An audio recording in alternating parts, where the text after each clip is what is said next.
Hello everybody and welcome to the session. Well, we have been talking a lot about differentiation, how to differentiate different types of functions and what are all the strategies to do that to obtain the differentiation of a certain differentiable function. Now it's time to actually apply all those learned concepts in our questions. Let's begin with this particular exercise. Let's talk about the very first question. For 2 marks, it says that differentiate sine square x with respect to e to the power cos x. This is one function, this is another function. If I am saying that let ux be the function that is sine square x and vx be the function, again because it is a function of x only, e to the power cos x. One thing is sure, that the question is asking me to differentiate ux with respect to vx. Is this directly possible? Of course not, because ux is not directly a function of vx, right? Ux is not directly a function of vx, they are not directly related, but there is a link which is relating them, which is acting as a parameter here. What is that? Sine square x is a function of x, e to the power cos x is a function of x. This x is serving as my parameter, which is acting as a link to connect the two functions ux and vx, which are not directly connected. Okay? So in here, what is the very concept of differentiating a function in parametric form? If I wish to differentiate ux with respect to vx, where ux and vx are individually functions of the same parameter x, then this is equal to d by dx of ux. You can clearly see ux is differentiable and it is a differentiable function of x, so I can find out the differentiation of ux with respect to x, divided by d by dx of vx. I am so sure about the existence of d by dx of vx because vx is also a differentiable function. Cosine is differentiable, exponential function is differentiable, composition of two differentiable functions is differentiable, so vx is differentiable and therefore I can find d by dx of vx as well.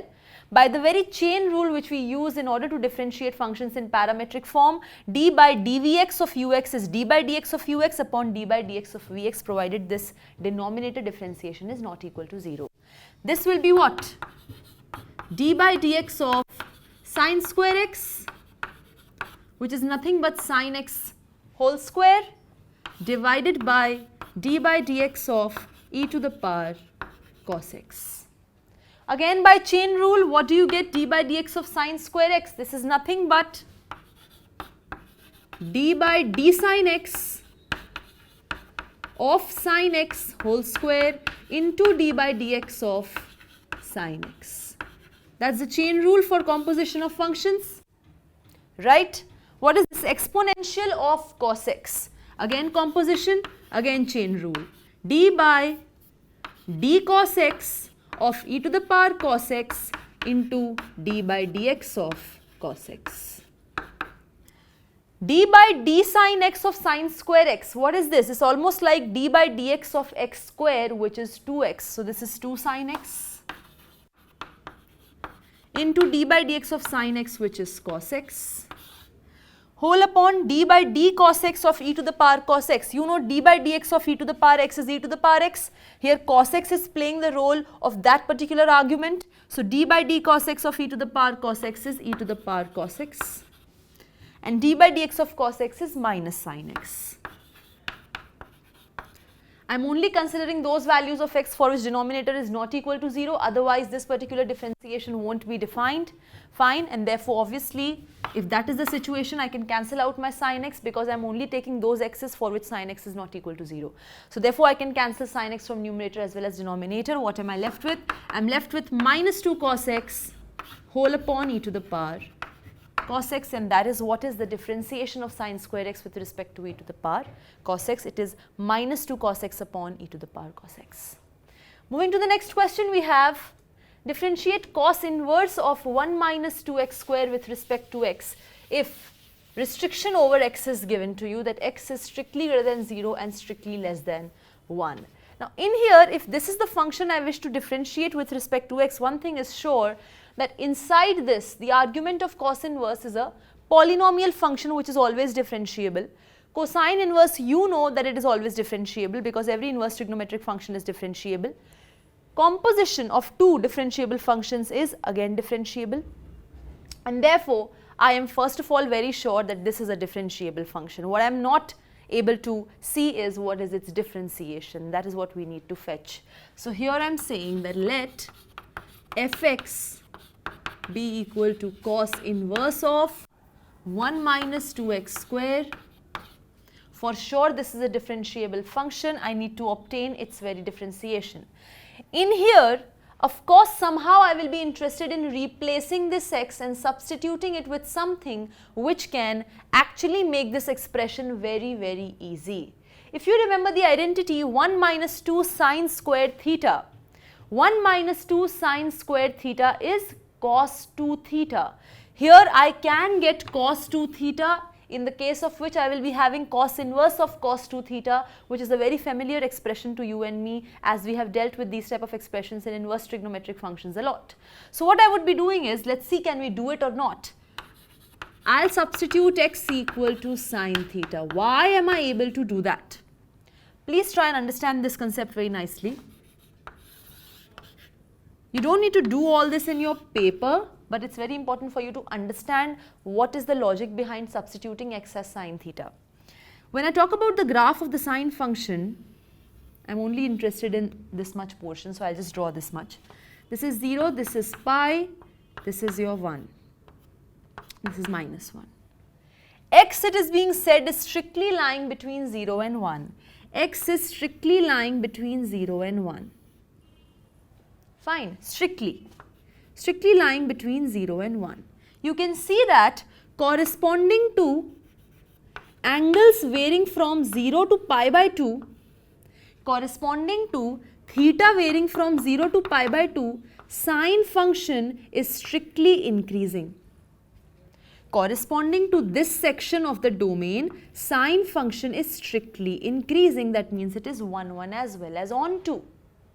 Right? You can see this by the graph. That means corresponding to, what I am trying to say is that sine x or sine theta from 0 comma pi by 2 to 0 comma 1 is 1, 1 and on 2. If it is on 2, as you can see from the graph, if it is on 2, this implies for every x belonging in 0 comma 1, there exists unique theta belonging to 0 comma pi by 2 such that sine theta is that x. That is the definition of on-to-ness. For every x coming from 0 comma 1, there is a theta for which sine theta is x. Theta is coming from this interval.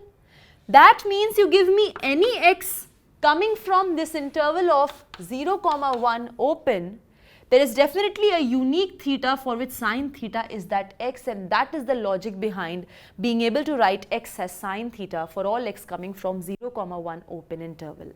Because x is equal to sine theta, where if x is coming from 0 comma 1 open interval, then sine theta, that means is coming from 0 comma pi by 2 open interval.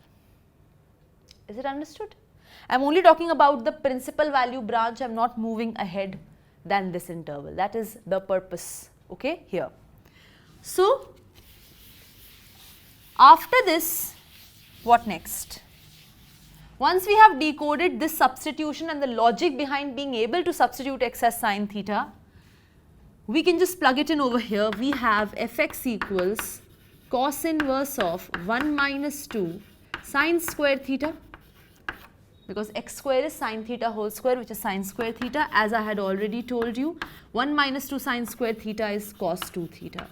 Can I after this write 2 theta or not? Cos inverse of cos 2 theta is 2 theta. Is that true? Not always. You should know that cos inverse x is a function from minus 1, 1 closed interval to 0 comma pi closed interval, and this is satisfying this property that cos inverse of cos x is x only for all x coming from 0 comma pi closed interval, and cos of cos inverse x is also equal to x for all x coming from the domain of cos inverse, which is minus 1, 1 closed interval.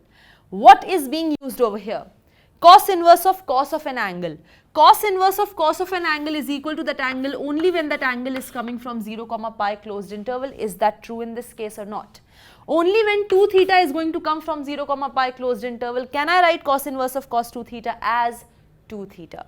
So in here, if this is actually theta, not sine theta. If x is coming from 0 comma 1, that means sine theta is coming from 0 comma 1, that means theta is coming from 0 to pi by 2.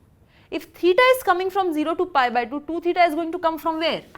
If theta is greater than 0 less than pi by 2, clearly 2 theta is greater than 2 into 0 and less than 2 into pi by 2, which is pi. This means that yes, 2 theta is coming from open interval 0 comma pi, which is already contained in closed interval 0 comma pi, and therefore I can write this as 2 theta. Also, if x is sine theta, can I write theta is sine inverse x? Let me tell this to you. X is sine theta if and only if theta is sine inverse x. This is only true when theta is coming from minus pi by 2 closed interval and x is coming from minus 1, 1 closed interval. See, your concepts from inverse trigonometry should be very clear to be able to conclude all these results. Here you can see theta is coming from 0 comma pi by 2, which is a part of this interval. It is contained here only. And x is coming from 0 comma 1 open interval, which is a part of this interval itself. And therefore, yes, I can write from x equals sine theta, theta is sine inverse x. So this will be twice of sine inverse x. If fx is boiling down to twice of sine inverse x, what is f dash x? D by dx of 2 times of sine inverse x is 2 times d by dx of sine inverse x, which is 1 upon root over 1 minus x square. Fine, already x is given from 0 to 1. That means already x is lying in minus 1, 1 open interval, for which d by dx of sine inverse x is this value. So my answer is this. Is it clear? So there were a lot of concepts that were used in this question. Of course, you don't need to write every concept in the solution when you are attempting this question in the paper, but for your thorough understanding, this is very much required. Question number 3 says, show that this function is continuous at x equals 0. If I talk about this function, it is fx equals 2x minus mod x. You all know that mod x is equal to x if x is greater than or equal to 0, and mod x is equal to minus x if x is less than 0, and therefore my function is a branch function which has boiled down to x and 3x. Here x is greater than or equal to 0, here x is less than 0. If I wish to show this function is continuous at 0, I will have to show that limit x tends to 0 f of x is f of 0, and f of 0, f at 0 is 2 into 0 minus 0, which is 0. So I basically have to show limit x tends to 0, f of x is 0. That means I have to show left hand limit is equal to right hand limit is equal to 0. What is left hand limit?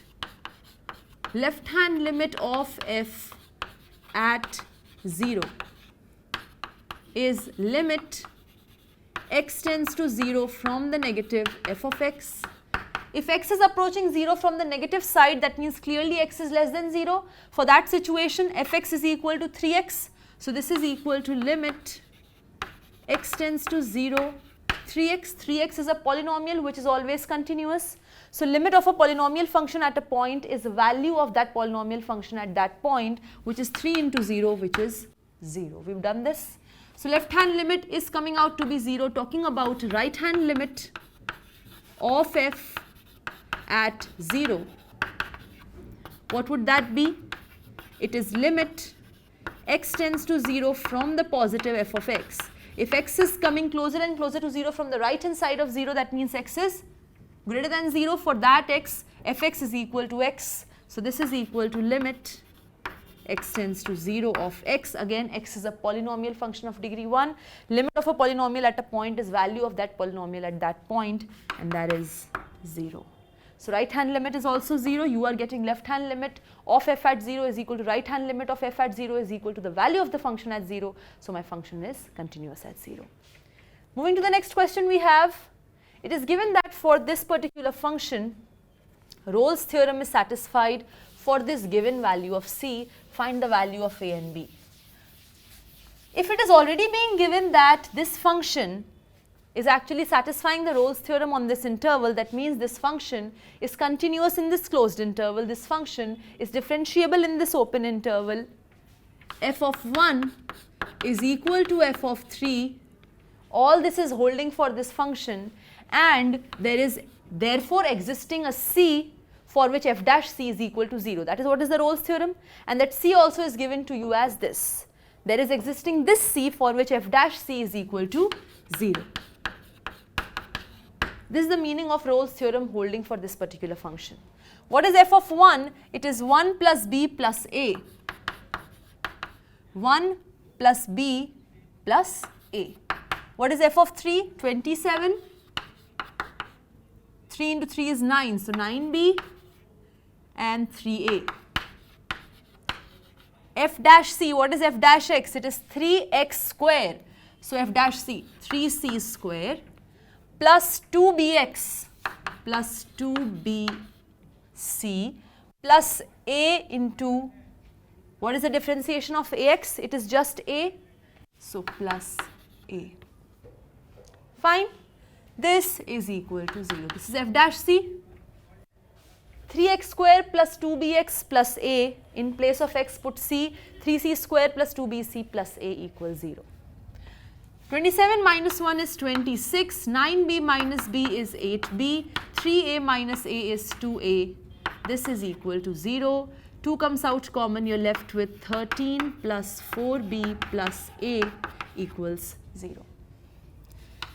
And what is this? 3c square. C is already given to you. 2 plus 1 by root 3 whole square plus 2b, 2 plus 1 by root 3 plus a. Let's resolve this. You get 3 multiplied by 4 plus 1 by 3 plus 4 by root 3 plus 4b plus 2b by root 3 plus a equals 0. So what do you get? You get a plus 4b, 3 into 4 is 12, 3 into 1 by 3 is 1. So 12 plus 1 is 13. So you get a plus 4b plus 13 plus 3 into 4 by root 3. 3 into 4 by root 3 is 4 root 3. Isn't it? 3 into 4 by root 3 is 4 root 3 plus 2b by root 3 is 0. Already a plus 4b plus 13 is coming out to be 0. So here I will be putting 0. I am left with 4 root 3 plus 2b by root 3. Here I can multiply and divide by root 3. I will be getting 4 into 3 by root 3. This 4 I can write as 2 into 2. Now I can take out common 2 by root 3. If I take out common 2 by root 3, I am left with 6 plus b, which implies b is equal to minus 6. If b is minus 6 and 13 plus 4b plus a is 0, a is going to come out to be 11. So you get a is 11. That's how the value of a and b is computed for this particular function for which the Rolle's theorem is being satisfied on this interval. Next says find d square y by dx square if x is this and y is this. Now see, in order to find double differentiation of y with respect to x, I should either have y as directly a function of x, which I will first differentiate and then another time differentiate. But here y is not directly a function of x. In fact, y is a function of t and x is also a function of t. So t over here is playing the role of a parameter, which is linking both y and x together, and it is with the help of that parameter I will be able to differentiate y with respect to x, because directly there is no connection between y and x. So what is d by dx of y? That is dy by dx. It is d by dt of y upon d by dt of x. Same thing, the differentiation technique for functions in parametric form. d by dt of y is 280 upon d by dt of at square. Fine.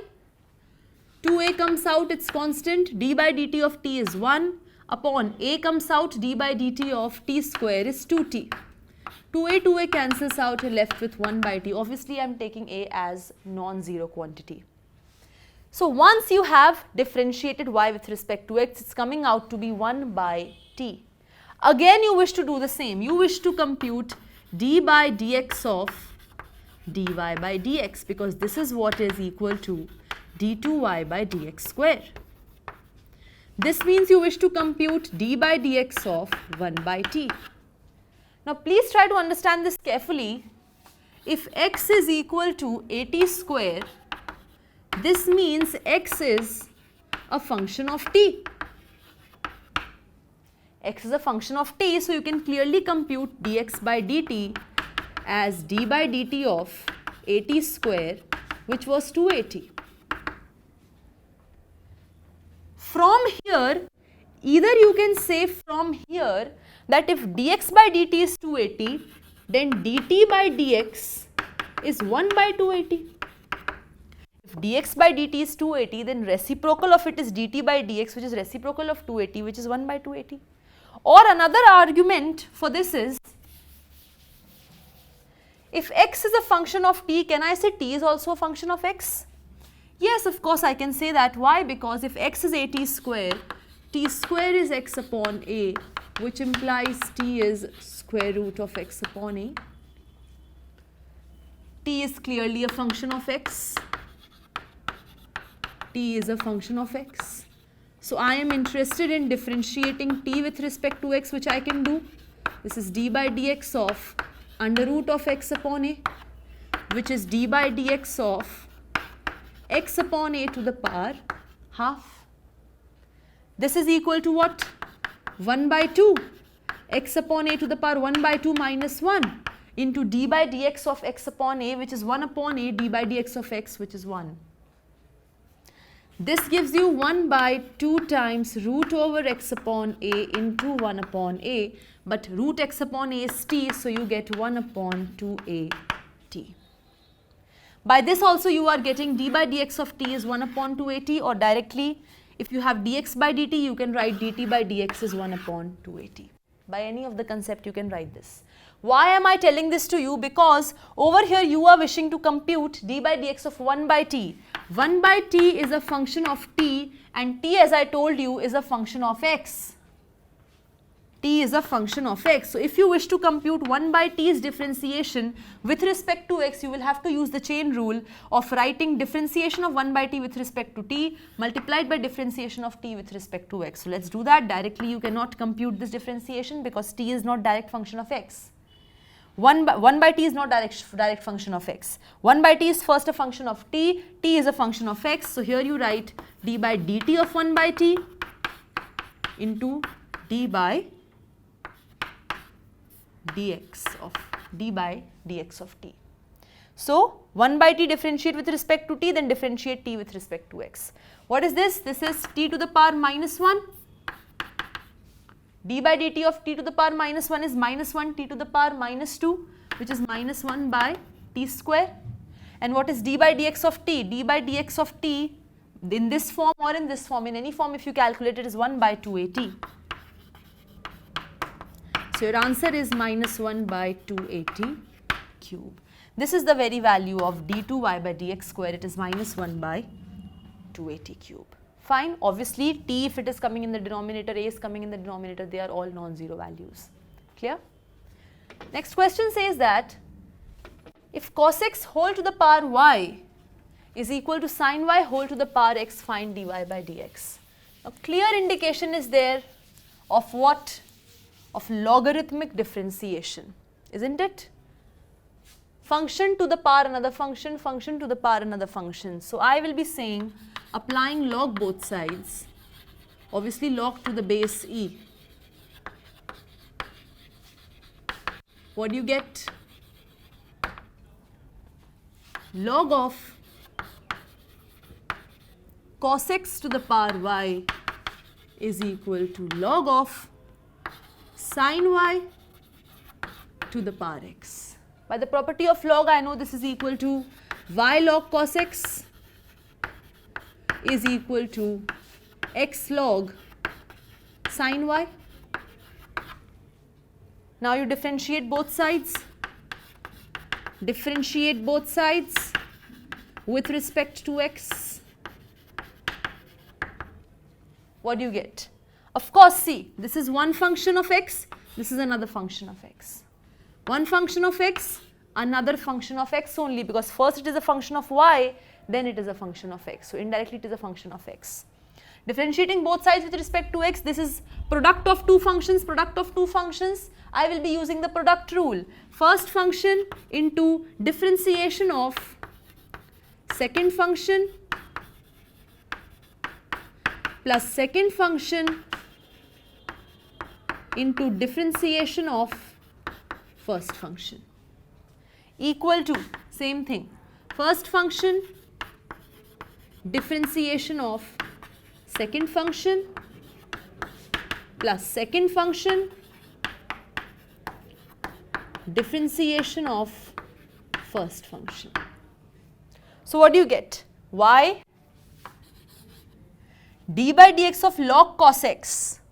Log cos x is first a function of cos x, then cos x is the function of x. So first differentiate log cos x with respect to cos x, which is 1 by cos x, and then multiplied by differentiation of cos x, which is minus sin x, plus log cos x into d by dx of y, that is dy by dx, equal to x d by dx of log sin y. Log sin y is first of all a function of sin y. So differentiate log sin y with respect to sin y, that is 1 by sin y. Then sin y is a function of y, so differentiate sin y with respect to y, which is cos y.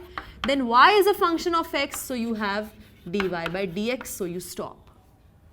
Actually, we had to bring dx in picture, so you stop here.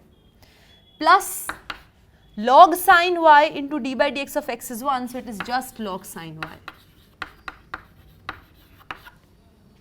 Fine. Bring everything related to dy by dx on one side. You can see all this is concerning dy by dx. So you have dy by dx common, log cos x, and here you have minus x cot y. Minus x cot y, because it's coming to the left hand side of the equality sign, minus x cot y. This is equal to log sin y plus y tan x.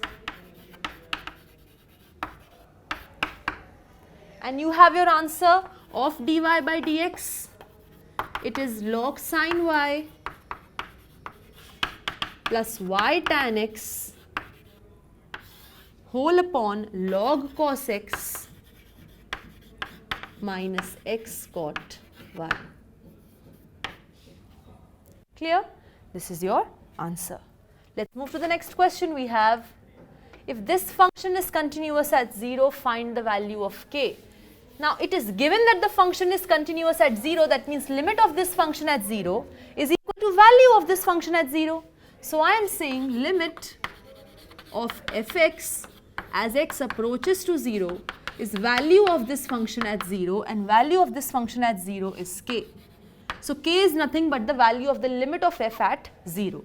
So k is limit x tends to 0 of fx. Now when x is approaching to 0, it is not equal to 0. It is not equal to 0. So this definition of fx will be used, which is log of 1 plus ax minus log of 1 minus bx whole upon x can be written like this, right? Now what I can do is, I can distribute the limit on both these individual functions. Why am I doing that will be clear to you in a while. This is limit x tends to 0, log of 1 plus ax whole upon x minus limit x tends to 0 log of 1 minus bx whole upon x. Right? Limit of difference of two functions is difference of the limit of those two individual functions. Provided these two limits are existing, I am sure they are existing, you will just notice in a while.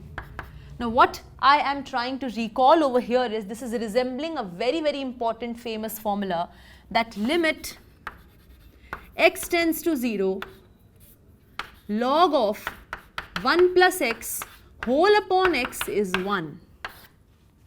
If you have such an expression where an argument is being added with 1 of log, same argument is in the denominator and that argument is approaching to 0, then value of this limit is 1.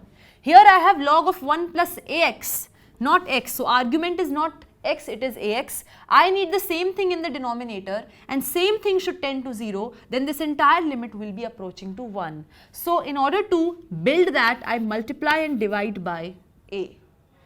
This a can be pulled out of the limit, you are left with a times limit x tends to 0 log of 1 plus ax whole upon ax.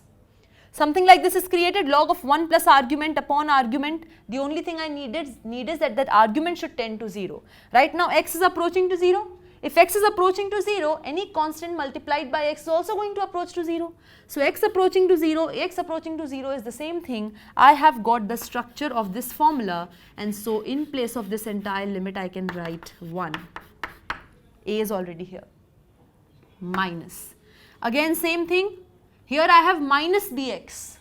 So actually I can write this as plus minus b times x.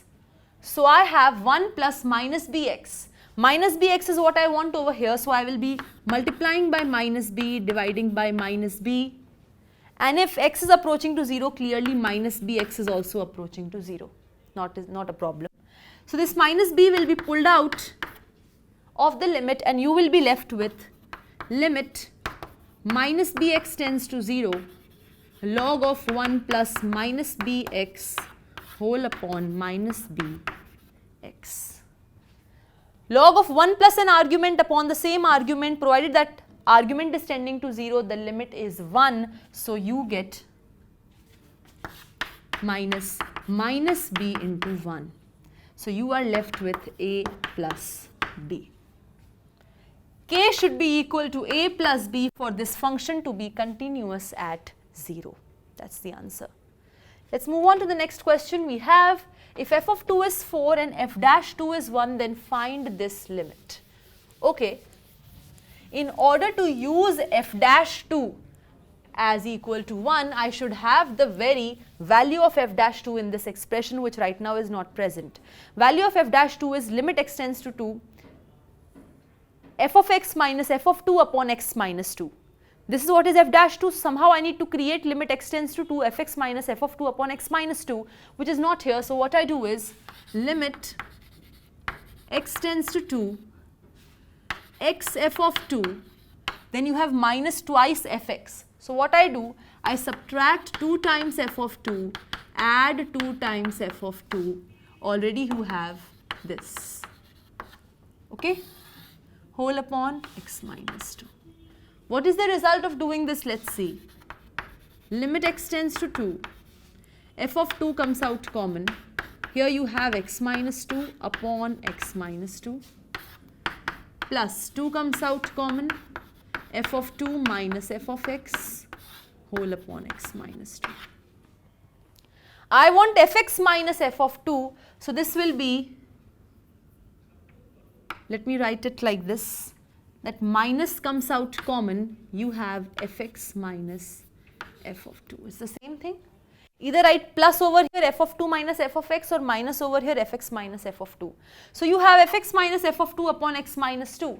Of course, limit will be distributed on both these expressions. This is limit x tends to 2, this x minus 2 will be cancelled out. Why? Because x is close to 2, not equal to 2. This is a non-zero quantity, I can very easily cancel this out. Limit x tends to 2 of f of 2 minus 2 is going to come out of the limit x tends to 2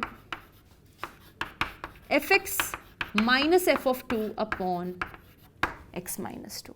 Is it clear?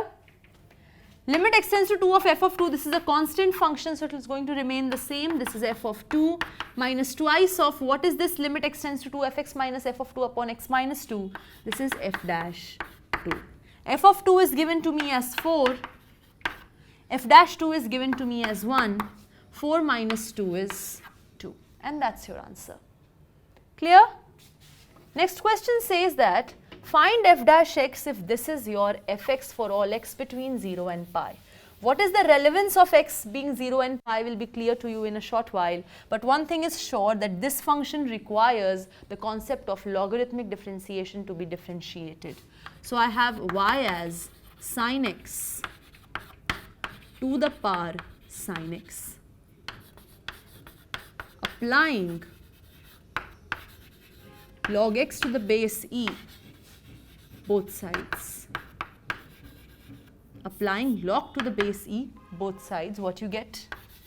You get log y to the base e equal to log sin x to the power sin x. This will be what? Log y is equal to sin x log sin x. Clearly you know the next step, differentiate both sides with respect to x. So what do you get? 1 d by dx of log y. Log y is a function of y is a function of x. So first differentiate log y with respect to y multiplied by differentiation of y with respect to x. Chain rule. Here it is product of two functions, d by dx of sin x into log sin x. First function into d by dx of log sin x. Log sin x is a function of first sin x. So differentiate log sin x with respect to sin x multiplied by d by dx of sin x with respect to x, which is cos x. So first function into differentiation of second plus second function into differentiation of the first. D by dx of sin x is cos x. Here I am interested in cancelling this out. Can I do that or not? Of course I can. Why? Because x is lying between 0 and pi. If you recall the sine graph, this is 0, this is pi. If x is strictly lying between 0 and pi, that means it is not assuming the value 0, not assuming the value pi. Then in between, at any angle between 0 and pi strictly, it is forever attaining positive value. It is 0 at 0 and at pi, but it is not equal to 0 and not equal to pi. It is between 0 and pi strictly. So for all those angles between 0 and pi, sine is strictly positive. So if sin x is strictly positive for all x coming from 0 and pi, I can always cancel this out. It's not a zero quantity. So I am left with what? dy by dx. Let me write it over here. dy by dx therefore is equal to y cos x plus cos x into log sin x. Cos x plus cos x into log sin x. Y is what? Sin x to the power sin x. Cos x comes out common. Inside you have 1 plus log sin x. And this is your final answer. Clear? Next question we have. Show that this function is continuous at x equals pi. If you carefully focus upon this function, it is a composition of two functions, isn't it? It is a composition of two functions. I can say let hx be equal to sin x plus cos x. Let me take this as gx. And hx be equal to mod x. Then with this definition, HOG of x is h of g of x, which is mod of sin x plus cos x. Right? If this is gx, what is the structure of HOG? From here to here is my g, from here to here is my h, where this is g and this is h. I have to show HOG, which is this function, is continuous at pi For that, if I show G is continuous at pi and H is continuous at G of pi, then HOG will be continuous at pi. So I have to show G is continuous at pi and H is continuous at G of pi. That's the concept behind differentiation of function, which is composition of two functions. Or rather than that, I should say this is the concept behind continuity of function, which is composition of two functions. Right now we're talking about continuity, not differentiability. So if I have to show, first of all, G is continuous at pi, I have to show as x approaches pi, Gx approaches G of pi. First of all, what is G of pi? G of pi is sin pi plus cos pi. Sin pi is 0, cos pi is minus 1, 0 plus minus 1 is minus 1. G of pi is minus 1. This is first thing. Then I have to show that limit of gx as x approaches pi is G of pi. What is limit of gx as x approaches pi? So limit as x approaches pi, sin x plus cos x. You know that sin x is a continuous function throughout the real line, cos x is a continuous function throughout the real line. So the sum of two continuous functions is also continuous throughout the real line. And I know limit of any continuous function at a point is value of that function at that point. So this is sin pi plus cos pi, which is 0 plus minus 1, which is again minus 1, which is equal to G of pi. So limit extends to pi, G of x is G of pi. I have got G is continuous at pi. Now I have to show H is continuous at G of pi. That means as Gx approaches G pi, H of G of x should approach to H of G of pi. What is H of G of pi? It is H of G of pi is minus 1 and H of minus 1 is mod of minus 1, which is 1. Fine. So H of G of pi is 1. I have to show that H is continuous at G of pi. H of G of pi is 1. Let's see what is limit y tends to H of G of y, H of y. Right? This is minus 1 actually. This will be minus 1. What I am trying to say is, as y is approaching to minus 1, is H of y approaching to H of minus 1 because this G of pi is minus 1. As y is approaching, I am taking this as y is approaching to minus 1, H of y should approach to H of minus 1 is my aim. H of minus 1 is what is H of G of pi, which is 1. So limit y tends to minus 1, H of y is limit y tends to minus 1 mod y. You know this is equal to what? Limit of mod is mod of the limit. So it is, because mod is a continuous function, so it is mod of limit of y as y tends to minus 1. Y is a polynomial function, it is continuous, so limit of a polynomial function at a point is value of that polynomial function at that point. This is mod of minus 1, which is 1. So what I do, I replace y by gx, y by gx approaching to minus 1. Minus 1 is G of pi. This is coming out to be equal to 1, which is H of G of pi. So I have got as Gx approaches G pi, H of G of x approaches H of G of pi. So I have got H is continuous at G of pi. So G is continuous at pi, H is continuous at G pi. Therefore, HOG, which is mod of sin x plus cos x, is continuous at pi. Is it clear? This is how you tackle this question based upon continuity of composition of two functions. So please revise all these 10 questions very nicely. They have used a lot of concepts related to this chapter as well as other chapters, like especially inverse trigonometric functions. Okay, I hope the concepts are very clear. That's it from my side.